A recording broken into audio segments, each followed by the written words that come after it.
কি হয়েছে? আরে দোস্ত, গাড়িটার চাবি হারা গেছে, তাহলে তো এই যে তার জয়েন করে কিক মারতেছে, স্টার্ট হচ্ছে না। কি করবো কত? গাড়ি স্টার্ট তো একটা বুদ্ধি আছে, যদি আমার কথা শুনো। হ্যাঁ, কি বুদ্ধি বলো, শোনা তো লাগবেই। গাড়িটা ঠেলে নিয়ে যা, ওই সামনে মোড় আছে, ওই মোড়ের ওই জায়গায় রাখিয়ে তুমি একটু পলা থাকো, দেখো গাড়ি তোমার একাই স্টার্ট হয়ে চলে যাবে। ঠিক আছে, যাই তাহলে। ঠিক আছে, ওই মোড়ে রেখে দিও, ঠিক আছে? এই মোড়ের কথাই তো কইলো, তাহলে এনেই তুই গাড়িটা তুই এই তো এনেই একটু পলাই। তো এত টাইম হয়ে গেল, এখনো তো গাড়ি স্টার্ট হলো না। পলানের কথা কইলো, পলাও থাকলাম, তাও তো স্টার্ট হচ্ছে না।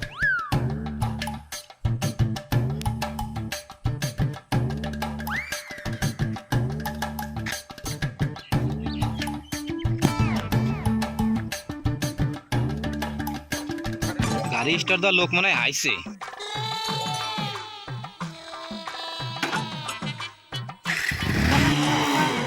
কি করে